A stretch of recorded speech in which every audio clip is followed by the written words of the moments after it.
लालू की तरह बिहार में फिर से चारवाहा विद्यालय खोलेंगे तेज प्रताप यादव। रविवार को तेज प्रताप यादव पटना के बख्तियारपुर में एक जनसभा को संबोधित करने पहुंचे थे।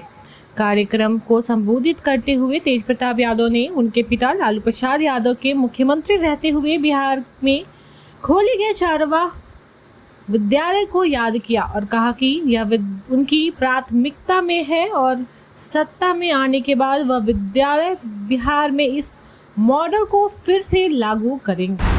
सीएम नीतीश कुमार ने विभिन्न योजनाओं का किया उद्घाटन। मुख्यमंत्री नीतीश कुमार ने शनिवार को तारामंडल में आयोजित कार्यक्रम में विज्ञान प्रदर्शनी बस को हरी झंडी दिखाकर राज्य में भ्रमणशील विज्ञान प्रदर्शन बस सेवा का शुभारंभ किया।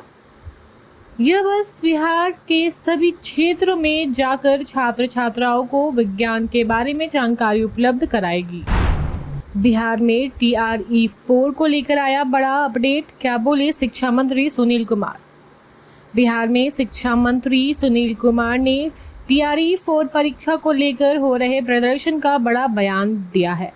उन्होंने कहा है कि राज्य सरकार शिक्षकों को बहाली को लेकर गंभीर रही है। उन्होंने कहा है कि वर्ष 2005 के बाद से अब तक शिक्षा विभाग में सबसे अधिक नौकरियां दी गई हैं और लाखों शिक्षकों की नियुक्तियां की जा चुकी हैं। युवा चेतना प्रमुख रोहित कुमार सिंह ने तेजस्वी को बताया औरंगजेब। युवा चेतना के राष्ट्रीय संयोजक रोहित कुमार सिंह ने तेजस्वी यादव पर बड़ा हमला बोला है।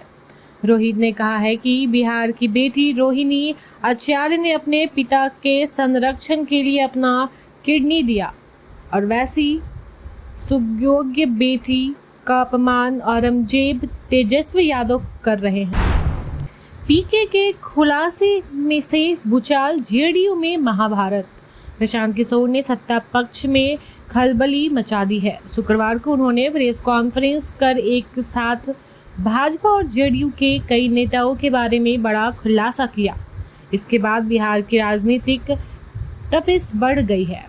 प्रशांत किशोर ने स्वास्थ्य मंत्री मंगल पांडे पर गंभीर आरोप लगाए हैं। पीके ने खुलासा किया है कि जब कोरोना का संकट था तब स्वास्थ्य मंत्री संपत्ति अर्जन कर रहे थे। कहने को वह कर्ज लेकर दिल्ली फ्लैट खरीद रहे थे, लेकिन इसी दौरान उनकी पत्नी के बैंक अकाउंट में 2 करोड़ 12 लाख रुपए आए।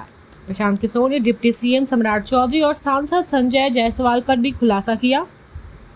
सफाई देते हुए कहा कि आरोपों का जवाब संबंधित मंत्री दे। बिहार चुनाव से पहले कांग्रेस का बड़ा दांव।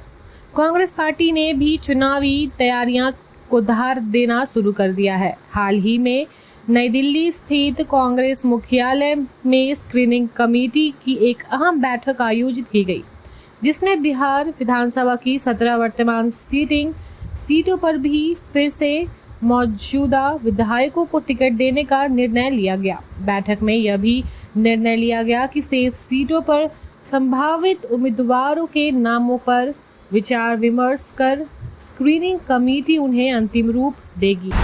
पवन सिंह की भाजपा में वापसी के पैरोकार बने RK सिंह। भारतीय जनता पार्टी के वरिष्ठ नेता और पूर्व केंद्रीय मंत्री राजकुमार सिंह उर्फ RK सिंह शनिवार को लंबे समय के बाद बिहार के आरा पहुंचे। आरा से सांसद रह चुके RK सिंह ने आगामी विधानसभा चुनाव लड़ने का बड़ा बयान दिया। इसके साथ ही भोजपुरी स्टार पवन सिंह की भाजपा में वापसी की उन्होंने पैरोकारी दी। इसके बाद आरा से लेकर पटना तक का सियासी पारा गर्मा गया है। रोहिणी आचार्य के लिए तेज प्रताप फायर। बिहार विधानसभा चुनाव 2025 से पहले राष्ट्रीय जनता दल के सुप्रीमो लालू प्रसाद यादव के परिवार में सब कुछ ठीक नहीं चल रहा। बड़े बेटे तेज प्रताप यादव के बाद बेटी रोहिणी आचार्य ने पूर्व डिप्टी सीएम तेजस्वी के सलाहकार संजय यादव पर सवाल उठाए। अब तेज प्रताप अपनी बहन रोहिणी के फुल सपोर्ट में आ गए हैं। उन्होंने विरोधियों को चेतावनी देते हुए कहा है कि जो बहन का अपमान करेगा उस पर कृष्ण का सुदर्शन चक्र चलेगा। बोकारो में कुर्मी समाज का रेल रोको आंदोलन। कुर्मी जाति ने अपने अधिकारियों की मांग को लेकर बोकारो में रेल रोको आंदोलन किया। छेका रेल टेका डहरे के तहत चंद्रपुरा रेलवे जंक्शन पर प्रदर्शनकारियों ने रेल परिचालन रोककर कई ट्रेनों को प्रभावित किया। इस आंदोलन में झारखंड की कई स्थानीय राजनीतिक पार्टियों ने भी समर्थन किया। आंदोलनकारियों की मांग में कुर्मी जाति को अनुसूचित जनजाति में शामिल करना और कुंडमाली भाषा को संविधान की 8वीं अनुसूची में दर्ज कराना शामिल। भाजपा ने ओबीसी समाज का हक छीना। मनोज पांडे। झारखंड मुक्ति मोर्चा के केंद्रीय प्रवक्ता मनोज पांडे ने कहा कि आज जो कुछ भी आंदोलन के नाम पर दिख रहा है वह पूरी तरह से दो समुदाय को लड़ाने की साजिश है।